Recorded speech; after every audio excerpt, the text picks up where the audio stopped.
1월 28일 목요일 새벽 기도회를 하나님 앞에 드리겠습니다. 다 같이 사도신경으로 신앙 고백하시겠습니다.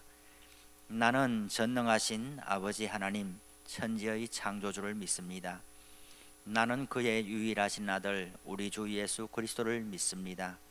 그는 성령으로 잉태되어 동정녀 마리아에게서 나시고 본디오 빌라도에게 고난을 받아 십자가에 못 박혀 죽으시고 장사된 지 사흘 만에 죽은 자 가운데서 다시 살아나셨으며 하늘에 오르시어 전능하신 아버지 하나님 우편에 앉아 계시다가 거기로부터 살아있는 자와 죽은 자를 심판하러 오십니다.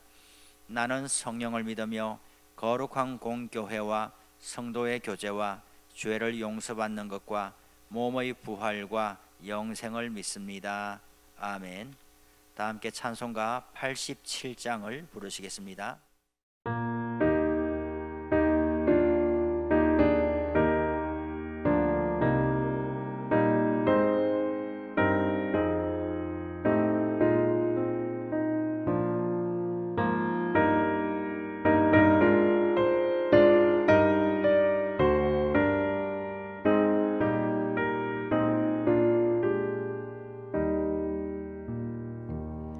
내 주님 입으신 그 옷은 참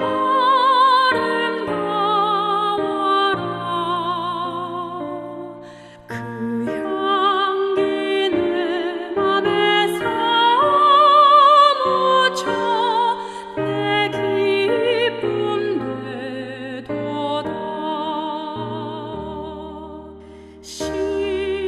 시온성보다 더 찬란한 저 천성 떠나서 이 세상 오신 예수님 참 내 곳의 주. 내 주는 쓰라린 고통을 다 견디셨도다. 주시신 십자가 대할 때 나 눈물 흘리네.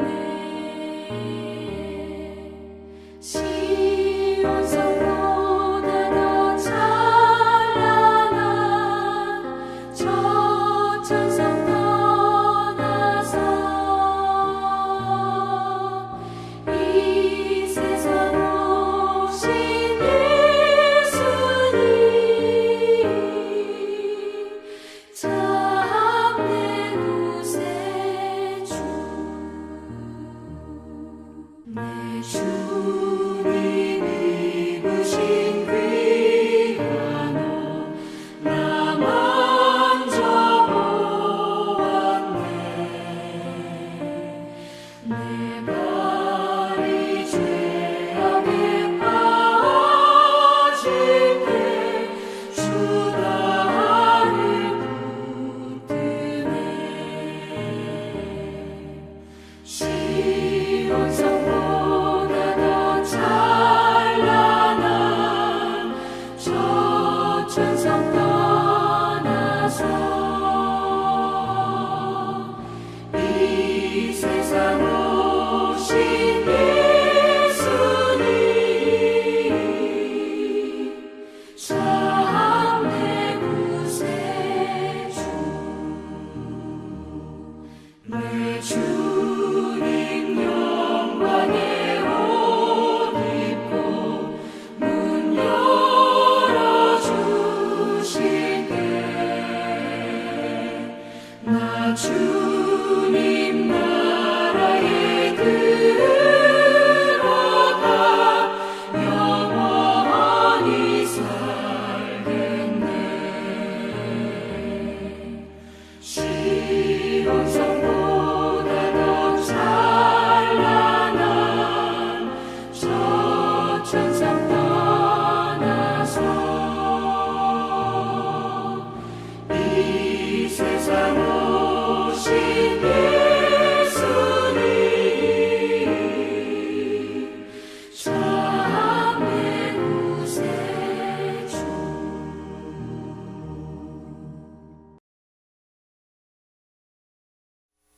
성경 말씀은 누가복음 9장 28절에서 36절까지의 말씀입니다.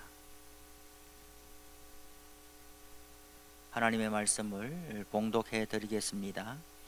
이 말씀을 하신 후 8일쯤 되어 예수께서 베드로와 요한과 야고보를 데리고 기도하시러 산에 올라가사 기도하실 때에 용모가 변화되고 그 옷이 휘어져 광채가 나더라. 문득 두 사람이 예수와 함께 말하니 이는 모세와 엘리야라. 영광 중에 나타나서 장차 예수께서 예루살렘에서 별세하실 것을 말할세 베드로와 및 함께 있는 자들이 깊이 졸다가 온전히 깨어나 예수의 영광과 및 함께 선 두 사람을 보더니 두 사람이 떠날 때에 베드로가 예수께 여짜오되 주여 우리가 여기 있는 것이 좋사오니 우리가 초막 셋을 짓되 하나는 주를 위하여 하나는 모세를 위하여 하나는 엘리야를 위하여 하사이다 하되 자기가 하는 말을 자기도 알지 못하더라. 이 말할 즈음에 구름이 와서 그들을 덮는지라. 구름 속으로 들어갈 때에 그들이 무서워하더니 구름 속에서 소리가 나서 이르되 이는 나의 아들 곧 택함을 받은 자니 너희는 그의 말을 들으라 하고 소리가 그침에 오직 예수만 보이더라. 제자들이 잠잠하여 그 본 것을 무엇이든지 그때에는 아무에게도 이르지 아니하니라. 아멘. 누가복음은 다른 복음서에 비해서 기도에 대한 언급이 많습니다. 기도와 성령을 밀접하게 연결합니다. 예수님께서 세례를 받으시는 장면에서 누가만 기도하실 때에 성령이 임했다라고 말합니다. 또한 12 제자의 선택, 베드로의 신앙 고백, 오늘 본문과 같이 산에서 변화되심, 이러한 사건 때에도 다른 복음서와는 달리 누가에서만 예수님께서 기도하셨다라는 내용을 확인해 줍니다. 이처럼 누가복음은 사역의 결정적인 순간마다 기도하시는 예수님의 모습을 보여주면서 기도를 통해서 하나님의 뜻과 역사가 이루어진다는 사실을 강조합니다. 기도에 대한 강조는 누가복음에만 나오는 내용들, 밤중에 찾아온 친구 비유, 불의한 재판관의 비유에서도 찾아볼 수가 있죠. 사람은 열심을 다해서 하나님께 매달리며 간구해야 하고 은혜가 풍성하신 하나님은 그러한 간구를 외면하지 않고 반드시 들어주신다 하는 내용입니다. 오늘 본문은 우리가 흔히 변화산 사건이라고 부르는 내용입니다. 28절에서 29절을 보시면 이 말씀을 하신 후 8일쯤 되어 예수께서 베드로와 요한과 야고보를 데리시고 기도하시러 산에 올라가사 기도하실 때에 라고 되어 있습니다. 누가복음의 특징인 기도가 다시 한번 등장하죠. 예수님은 늘 기도하시는 분이었습니다. 예수님은 습관을 따라 기도하셨고 한적한 곳을 찾아가서 기도하셨고 새벽에 아직도 밝기 전에 일어나셔서 나가서서 기도하셨다라고 성경은 말해줍니다. 그렇다면 기도가 무엇이겠습니까? 오늘 새벽에도 다 기도하러 나오셨는데 기도가 무엇입니까? 우선 예수님께서 가르쳐 주신 주기도문이 있지요. 그러므로 너희는 이렇게 기도하라. 하늘에 계신 우리 아버지여, 이름이 거룩히 여김을 받으시오며 나라가 임하시오며 뜻이 하늘에서 이루어진 것 같이 땅에서도 이루어지이다. 오늘 우리에게 일용할 양식을 주시옵고 우리가 우리에게 죄 지은 자를 사하여 준 것 같이 우리 죄를 사하여 주시옵고 우리를 시험에 들게 하지 마시옵고 다만 악에서 구하시옵소서. 나라와 권세와 영광이 아버지께 영원히 있사옵나이다. 아멘. 마태복음 6장 9절에서 13절에 기록된 주기도문입니다. 주기도문에는 아버지 청원과 우리 청원 이 두 가지가 있습니다. 아버지 청원이 무엇입니까? 하나님 아버지의 뜻이 이루어지기를 구하는 내용이 먼저 나오고 그 다음에 우리의 간구와 소원을 올려드리는 것이 이어서 나옵니다. 기도란 무엇이겠습니까? 저의 개인적인 고백으로 말씀드리자면 기도는 하나님 아버지 앞에 항복하는 시간이라고 표현하고 싶습니다. 눈을 뜨고 활동하는 동안에는 모두가 우리의 힘과 열심으로 살아갑니다. 우리의 의지와 생각이 너무 강하지요. 우리의 힘이 너무 강합니다. 하지만 기도의 시간에는 이 모든 것이 무장해제되고 하나님 앞에 그냥 어린아이와 같이 엎드리는 것입니다. 하나님 아버지라고 부르면서 기도의 문을 열고 들어갑니다. 하나님께 노크하는 것이죠. 나의 생각과 뜻을 내려놓고 하나님께 귀속되는 시간입니다. 이것이 참 어렵습니다만 우리는 이렇게 기도하기를 배우기 시작합니다. 기도할 때에 우리 자신이 하나님께 말하는 것 시간보다 하나님께서 우리에게 말씀하시는 것을 듣는 시간이 더 많다면 어떻게 될까요? 저는 지난 주간에 얼마 동안의 기도 시간을 허락받아서 이러한 은총을 조금이나마 맛볼 수가 있었습니다. 성경을 읽고 공부하고 다양한 독서를 통해서 교양을 넓혀가는 것도 꼭 필요합니다. 말씀을 배울 때에 누리는 즐거움은 이루 말할 수 없이 풍요롭습니다. 하지만 공부한 말씀이 정말 내 속에서 양식으로 들어올 때에는 기도할 때입니다. 기도 중에 생각나는 말씀을 묵상하고 아멘으로 응답하며 주님 앞에 항복할 때에 오는 영적인 부요함은 훨씬 더 크다고 말할 수 있습니다. 신앙생활은 공부한다고 배워지는 것이 결코 아닙니다. 신앙생활은 오직 좋은 스승을 만나서 모방하고 본받고 흉내내고 따라하면서 배우는 길밖에 다른 방도가 없습니다. 신앙생활은 생각으로 마음으로 배우는 것이 아니라 몸으로 익히고 배우는 것입니다. 예수님은 언제나 모범을 보여주셨습니다. 예루살렘에 올라가실 때에도 앞장서서 가셨습니다. 제자들은 예수님의 뒤를 따랐습니다. 예수님께서 가시는 길을 따라가고 예수님께서 하시는 말씀을 따라하고 예수님께서 하시는 행동을 따라하는 사람들이 제자들입니다. 바로 그리스도인들입니다. 오늘 예수님은 12제자 중에서 특히 3명만 데리시고 산에 올라가서 기도에 임하셨습니다. 28절만 보더라도 우리는 예수님께서 뭔가 중대한 결심을 하셨다는 것을 짐작할 수가 있습니다. 산상기도 중에 일어난 사건이 오늘 본문인 것이죠. 31절에 보시면은 갑자기 모세와 엘리야가 나타나서 예수님과 대화를 나누고 있습니다.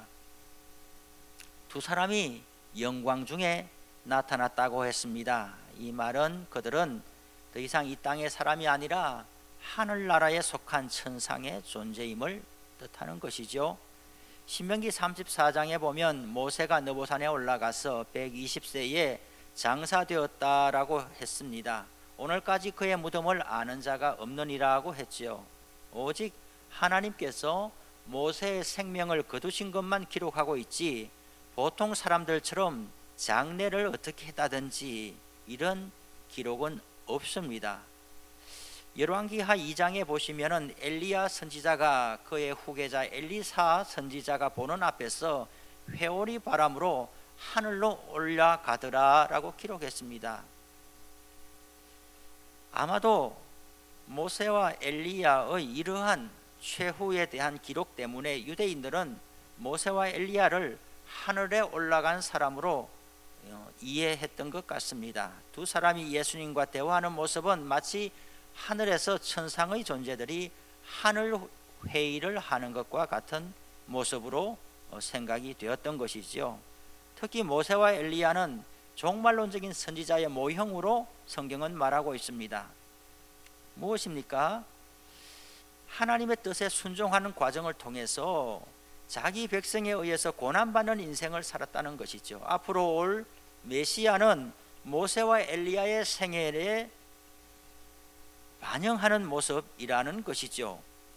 예수님도 지상에서 이들처럼 고난의 길을 가지만은 그러나 부활과 성천하심으로 말미암아 하나님께 들림받게 될 것이라는 것, 하나님께서 그 고난의 여정을 아시게 될 것이라는 것을 말하는 겁니다. 모세와 엘리야가 영광 중에 나타나서 기도 중에 예수님과 무슨 말씀을 나누었습니까? 31절에 보면 장차 예수께서 예루살렘에서 별세하실 것을 말할세라고 했습니다.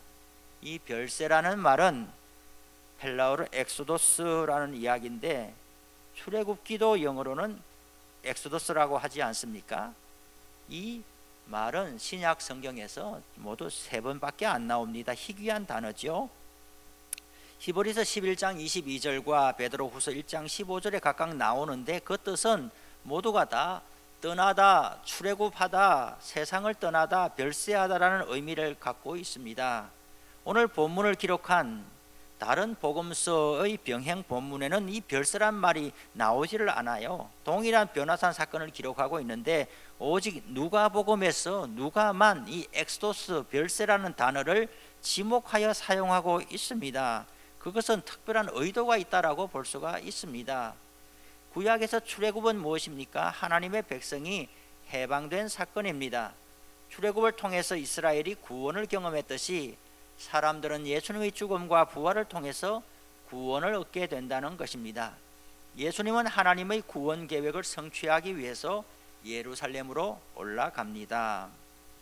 그곳에는 무엇이 있습니까? 예수님의 죽음을 기다리고 있습니다. 예수님의 죽음은 끝이 아니라 이스라엘의 구원을 재현하는 사건입니다. 이와 같이 모세와 엘리야는 예수님의 고난에 대해서, 별세하실 것에 대해서, 출애굽할 것에 대해서 말씀하고 있는 것입니다. 예수님의 죽음은, 예수님의 엑소도스, 출애굽, 예수님의 별세는 무엇인가? 사탄과 욕망의 속박 가운데 살아가는 영혼들을 해방시키시는 출애굽 사건의 의미를 지닌다라는 것입니다. 예수님의 죽음을 통해서 열어놓은 구원의 길이 진정한 자유를 얻는 길입니다. 오늘 본문에서 제자들은 영광 중에 변화되신 예수님의 모습을 보고서 너무나 깜짝 놀라고 또한 두려워합니다. 베드로는 너무나 황홀하여서 여기에 계속 있고 싶습니다 라고 합니다. 그러나 예수님께서 변화되신 이러한 영광에 참여하기 위해서는 아직도 가야 할 길이 남아 있다라는 것입니다. 무엇입니까? 반드시 십자가를 통과해야만 이러한 영광에 도달한다는 것입니다. 앞부분에 보면 예수님께서는 제자들에게 이렇게 말씀하셨습니다. 인자가 많은 고난을 받고 장로들과 대제사장들과 서기관들에게 버림받아 죽임을 당하고 제3일에 살아나야 하리라. 아무든지 나를 따라오려거든 자기를 부인하고 날마다 제 십자가를 지고 나를 따를 것이니라. 예수님의 죽음에 대해서, 별세하실 것에 대해서 말씀하고 있습니다. 제자들은 이 말씀을 받아들이기가 어려웠습니다. 그러나 앞으로 가야 할 제자들의 길은 예수님의 길을 뒤따라가는 것입니다. 앞으로 제자들에게 놓인 길도 고난의 길이 놓여 있는 것입니다. 그렇다면 어떻게 부활의 영광에 이르기까지 그 길을 넉넉하게 걸어갈 수가 있습니까? 고난 너머에 있는 영광을 미리 맛보고 그 영광을 소망하면서 현재의 당면한 십자가의 길을 넉넉하게 걸어가야 한다라는 말씀이 오늘 메시지가 되는 것입니다. 말씀을 마칩니다. 오늘 우리들도 걸어가야 할 인생의 여정이 많이 남아 있습니다. 진정한 영광에 이르기 위해서는 우리는 넘어야 할 고난의 산이 많이 남아 있습니다. 고난이 없이 바로 영광에 도달하면 얼마나 좋겠습니까마는, 그러나 하나님께서 예수님의 순환과 부활을 통해서 보여주신 그리스도인의 길은 반드시 순환의 과정을 거쳐야 한다라는 것입니다. 제자들에게 오늘 이 말씀을 구름 속에서 나는 소리가 하나님의 메시지가 친히 확정해 주심으로써 너희는 그의 말을 들으라, 앞으로 예루살렘 여정을 준비하게 되는 변곡점이 되는 것입니다.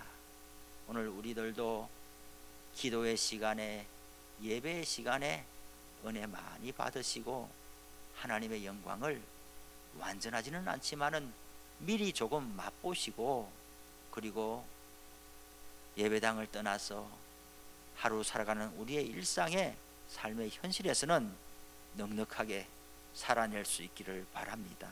기도하겠습니다. 하나님 아버지, 감사합니다. 이 새벽에도 저희들에게 은혜 주시고 건강 주시고 또 주님 앞에 나와서 엎드리며 말씀 듣고 기도할 수 있는 믿음 주시니 감사합니다. 변화산상에서 주님께서 기도의 자리로 이끌어 가시고 친히 보여주고자 하신 것은 오늘 우리들에게도 바로 주님의 걸어가신 그 길 뒤로 따라오라는 메시지이고, 아직도 우리에게는 걸어가야 할 여정이 많이 남아있다라는 것을 보여주신 줄로 압니다.